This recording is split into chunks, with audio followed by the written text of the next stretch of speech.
What's up everyone, this is CyberKnight 8610 and today we're going to be opening up the brand new Yugioh, the Dark Side Dimensions Dark Magician figure for you guys. So yeah, of course I got this from Hobby Link Japan, so be sure to check them out, link in the description. They sent me this to make a video on, and this figure looks amazing. It goes with the Yugimoto figure that we've opened up a few days ago, and also there's going to be a Seto Kaiba figure as well as Blue Eyes Alternative Dragon. So it's really cool to actually see figures with articulation that are for the original Yu-Gi-Oh monsters, Dark Magician and Blue Eyes, like this. And of course, this is the movie version of Dark Magician, and it's also like the Shonen Jump promo that we got that was drawn by Kazuki Takahashi, where he is like the black and white version of him. And he basically has more armor, and he looks a little bit buffer than the Dark Magician that we're used to seeing. As you can see on my playmat here, we have the Dark Magician that's from the anime, so you can tell the difference on that. He just looks older, and I don't know, he looks like he's a little bit more of a warrior in a way, with this kind of art style from the movie. And also, we have had a statue in the past where we have had the original Dark Magician, and then later on they had one with the green skin, which is one I have. I have like the green skin version of that. And now we have this figure, so it's cool to see another figure for Dark Magician.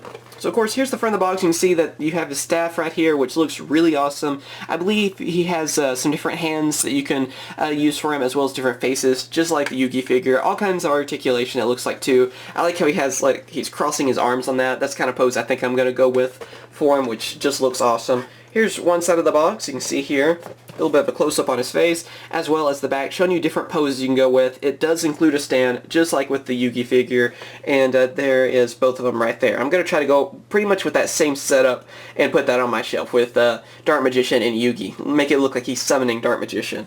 And of course, here's like a little picture showing that there is going to be Kaiba and Blue Eyes Alternative Dragons. So this figure looks amazing, so let's go ahead, open it up, and show you guys what it looks like.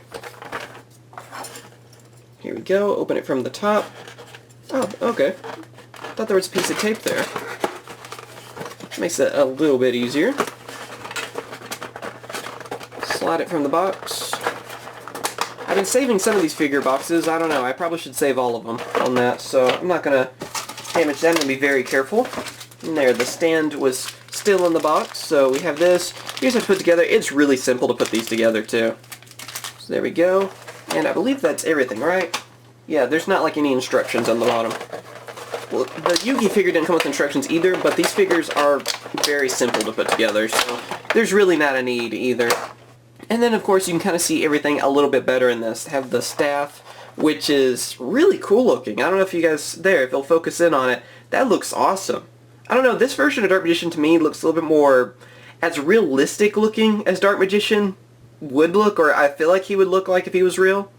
I don't know, he just looks, like I said, he looks a lot tougher with this kind of art style. Then, of course, there's different hands you can see here, which we're going to, have some different poses with him using the different hands, different faces and all, too.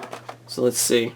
Of course, I'm sure there's going to be like an angry face, and then, faces look in different directions. There we go, if you'll focus in on it. So he's looking over, I guess, to his right on that face, so that's kind of cool looking. And then now for the other one, and there we are. You can see the other one where he's looking over to his left. So that looks pretty awesome as well. It's hard to get the camera to focus in on that. So yeah, let's go ahead and get Dark Magician out of this. I'm going to go ahead and set him up and put him on the stand, and then we will talk about him. And here's what Dark Magician looks like all set up and out of the box. So first off, I have him straight from the box where he still has his closed fists. You can change those, as you can see, the variety of different hands that you can replace. So you can have him all kinds of different poses, and holding the magic wand if you want, or not. I mean, you can do whatever you want on that. And then, of course, the different faces I have to his left. As you can see there, we already had close-ups of those. And here's just how he looks just standing there. He looks intimidating just standing like this. Not really any pose going on, just standing there. And the way he looks still looks really cool. So I do like the way this Dark Magician looks. He does look a lot more intimidating than the one that we remember from the anime, like as you can see from the playmat, like I said, with the purple outfit on. So I can see why they kind of went with a redesign for the movie and everything too. Although I'm still hoping for a older style, the anime version of him, to get a figure like this, because that would be really amazing to have both of them.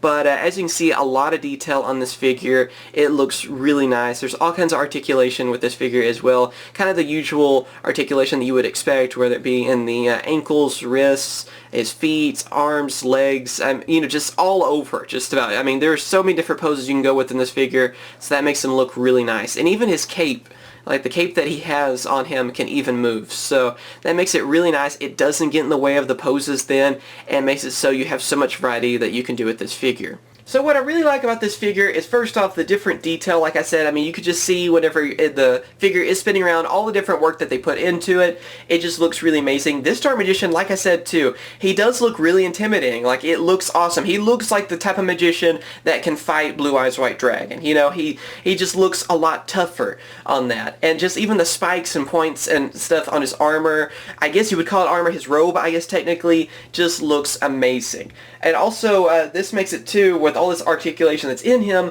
so you can make it so he can have a pose, whether it be from the anime, maybe from one of the card artworks, if you want to do one of the ones that's from the box, just anything, even from the movie. So that gives you so many different poses you can do, and especially with the Yugi figure, you can have him in the background like Yugi just summoned Dark Magician, or whenever Blue Eyes comes out, you can also have it where they're about to fight, you know, have them both in a pose where they're about to, where things are about to go down, and they're going to have an epic fight. So I really think this figure is amazing, and I think now I'm going to change my vote and say this is the figure you should get, because this is the best, I think, best anime figure I own right now, in all honesty, just because I love the way this looks. Again, I would love to see, though, an original Dark Magician and an original Blue Eyes like this, because I know we're getting this version of Dark Magician, which is from the movie, and then, of course, Blue Eyes Alternative Dragon later on. But I would still like to see the originals like this. And of course Red Eyes. While we're naming off things, I mean, come on. And of course, as you could probably tell from this video, this figure is not a toy. I mean, with all the different small parts that are with him and everything too, he's for display only. If you were used, you know, as a toy, you would probably be able to break it fairly easily. I mean, he's easy to pose and everything without worrying too much. But you could tell that if you were too rough with this figure, you could break it, just like with any anime figure out there. But yeah, let me know in the comments what you guys think about this figure, if you think it's worth getting or not. For me, I think it is definitely worth getting, and just the different detail and everything it has with it, I feel like it's a must-have for any Yu-Gi-Oh fan out there, and especially a fan of Dark Magician. So yeah, as always, thank you guys for watching. Be sure to like this video if you enjoyed it, and of course, subscribe for more Yu-Gi-Oh openings. Of course, anything new that comes out for Yu-Gi-Oh, we do openings on, whether it's English or Japanese. And of course, be sure to check out Hobby Link Japan. I'll have a link to the Dark Magician figure in the description, but check it out for yourself. I think it's definitely worth getting, and not a bad price either for a figure of this caliber. Again, thank you guys for watching, and of course I will catch you guys later. See ya. Hope you guys have enjoyed my latest video. Be sure to subscribe for more Yu-Gi-Oh videos, as well as check out my other two channels, CyberKnight Games for Let's Plays, and also CyberKnight CCG for Cardfight Vanguard openings. Thank you for watching, and I'll catch you guys later. See ya.